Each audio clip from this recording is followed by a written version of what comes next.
Hi, and welcome to another episode of the debacles of Meghan Markle and her pompous little prick of a husband.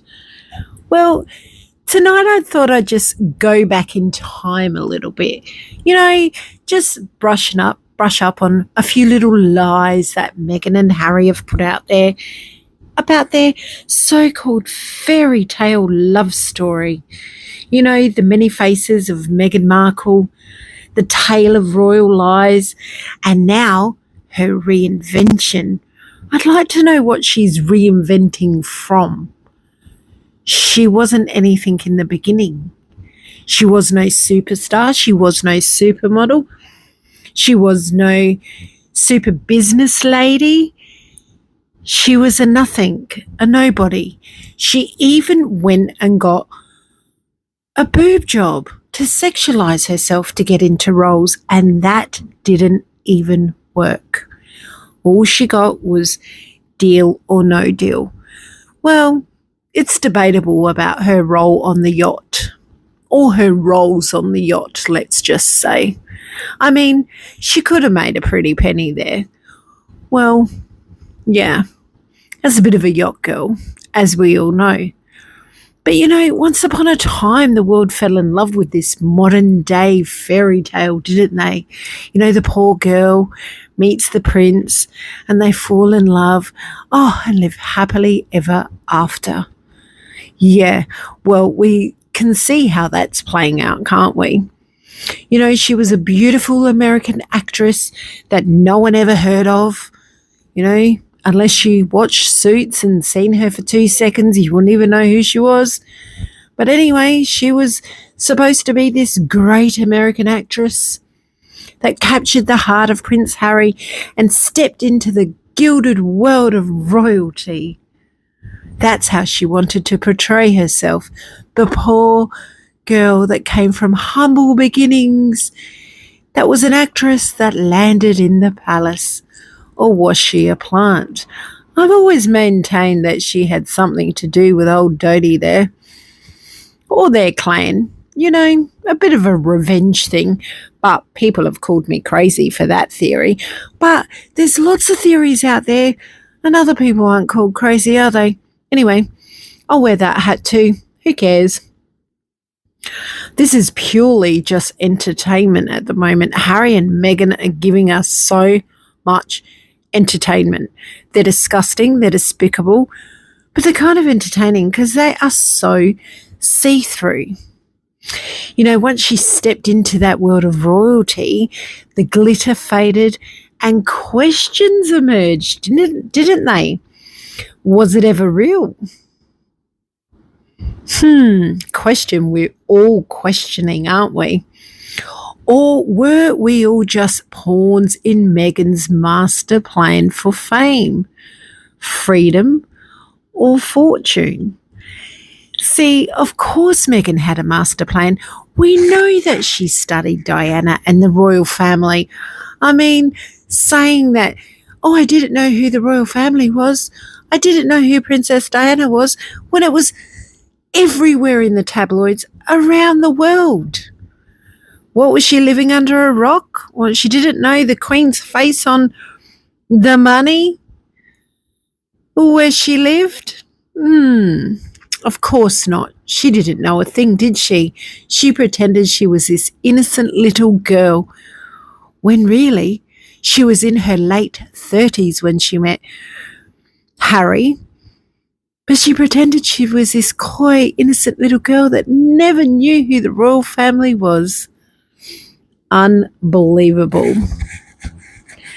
Now let's dive into the most controversial chapters of Meghan Markle's life.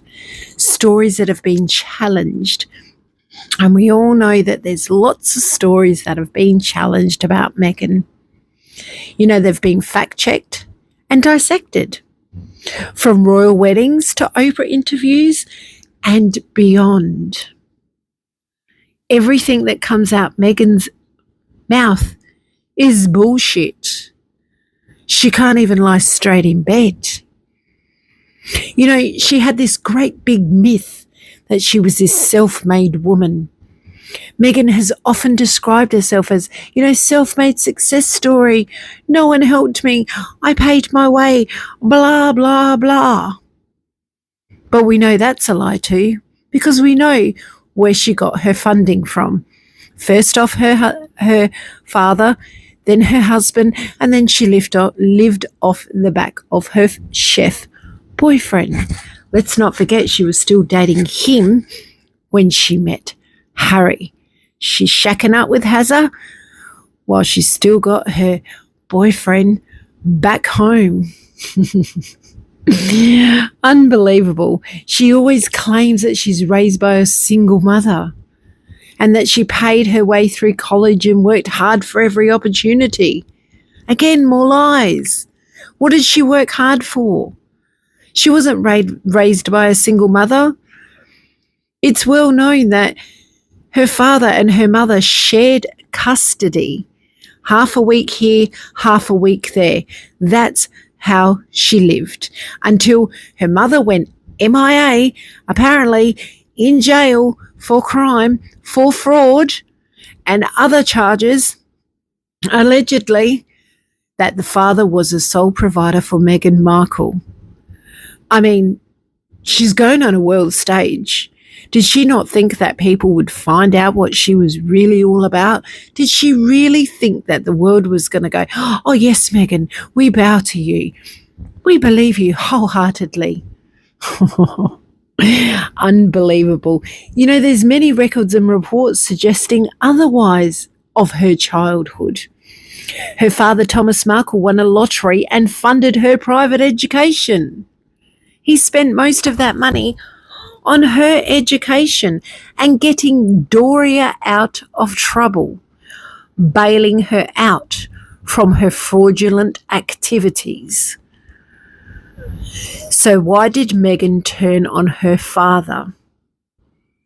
I mean, there could only be a few reasons why that I could think of and that I probably know of. She was too scared that the truth was going to come out. It would only take one of the royals or anyone in the circle to say, Meghan worked this job to fund her college, and for her father to debunk it right there and then, and for them to give Meghan the side eye, which now the whole world gives Meghan the side eye, and much more, a middle finger or two. Oopsie. He paid for a tuition at Northwestern University, as we know, and he has all the receipts. Yes, her dad has all the receipts of everything. I mean, people can say they're fabricated, they can say they're photoshopped, they can say whatever. He has the receipts. So Meghan can say whatever she likes because the proof is in the pudding. Yeah, always in Meghan's public speeches, she's implied financial struggle. The poor me, black mum, white dad, I was so poor, poor, poor. Was it really rebranding that she was doing? Or was she just trying to rewrite her history? You see, that's what Meghan does with every sentence and every move she makes. She tries to rewrite her own history and take the world on a stupid storybook ride. Remember when Meghan told Oprah that she and Harry were married 3 days before the royal wedding? Remember that little fiasco? That made headlines. Why would she do that? Why would she pretend that they got married 3 days before? Or was she just claiming to be so stupid because it was a wedding rehearsal and she thought it was the real thing? Is she that dumb? Is she telling the world she's that dumb? We all know she is, but, is she confirming that? But the Archbishop of Canterbury publicly contradicted this, stating there was no legal wedding prior to May 19th, 2018. A private exchange of vows, sure, but a legal ceremony? Absolutely not. he would be in huge trouble. She just wants to make everything wrong. She wants everybody to pick up on her mistakes. That's what she's doing. Even now, cozying up to that guy with that photo floating around, she wants everyone to talk about that. Oh, look, Meghan's having an affair. No, she's not. She's just putting that out there because that's what she wants people to think. Because while people are thinking that, they're being pushed away from the real issues that should be addressed, like the children, like her lies, like the charity money, and so on. Like the fact that she put out a statement saying, oh my goodness, all my produce is sold out. What, 3 jars of jam? You're sold out? Great business. Why does she always say something that's so easily disproven? Now, you have to really think about that. She does it on purpose. It makes headlines. It gets talked about. Everybody talks about it. We all talk about it. But she does it on purpose.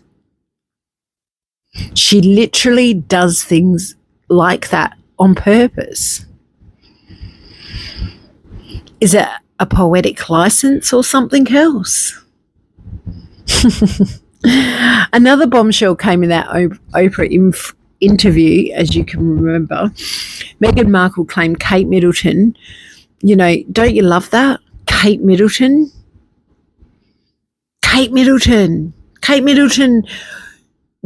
is not Kate Middleton from the moment she got married. But that was all in the headlines, wasn't it? Kate Middleton.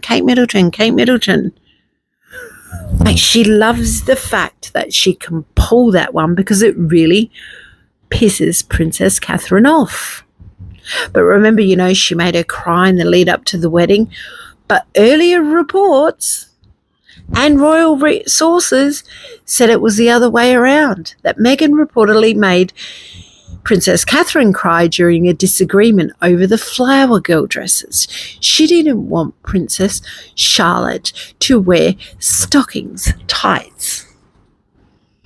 We remember that? She even had to make Princess Catherine cry. But she changed that narrative, didn't she? She reshaped it. Which was it? Who made who cry? And she put it out there knowing that Princess Catherine would probably never say a thing about it because she's too classy for that. But again, she tries to get away with things, doesn't she? I don't know if you recall, but one minute Meghan and Harry said they didn't want their children burdened with royal titles. Oh, no, we don't want royal titles. No. We just want to be normal Joe Blogs. Yep. The next minute, Meghan told Oprah that Archie wasn't given a title.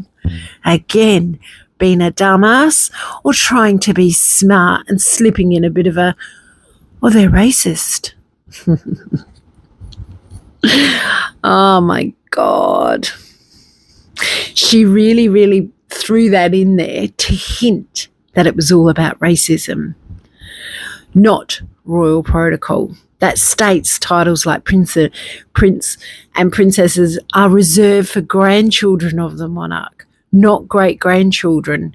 It wasn't personal. It was policy. Didn't Harry tell her about that?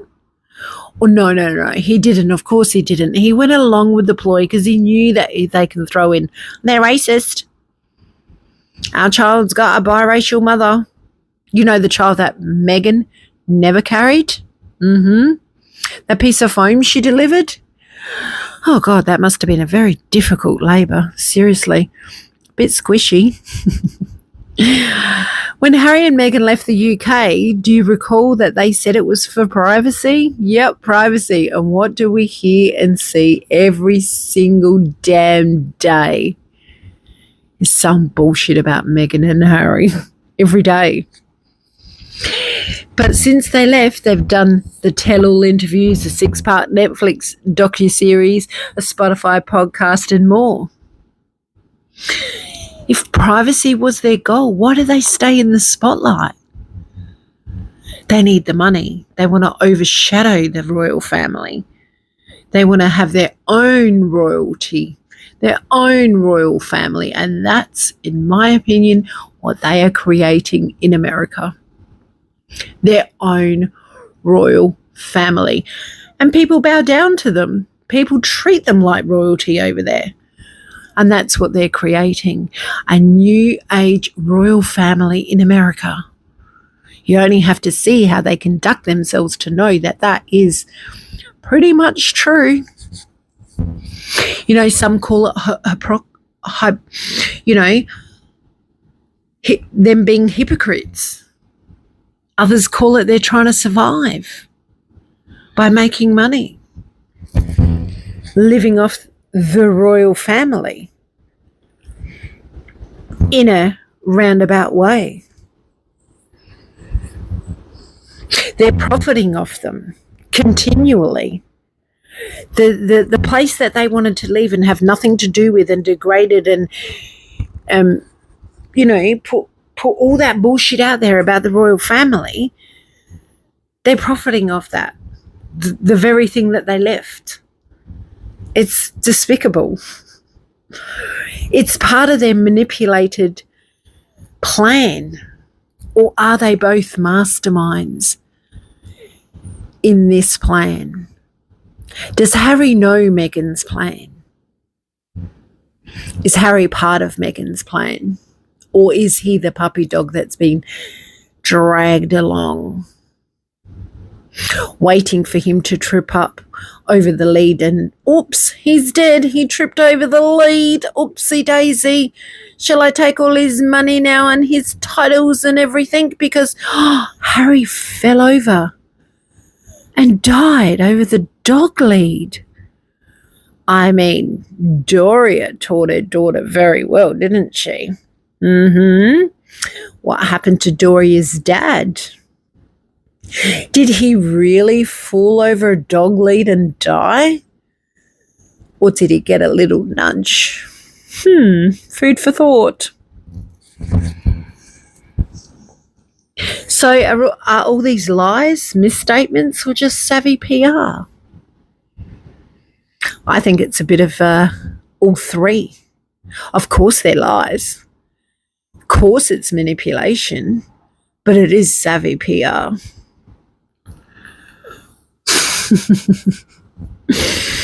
I think she has carefully curated a story that serves her ambitions. So what's her ambitions?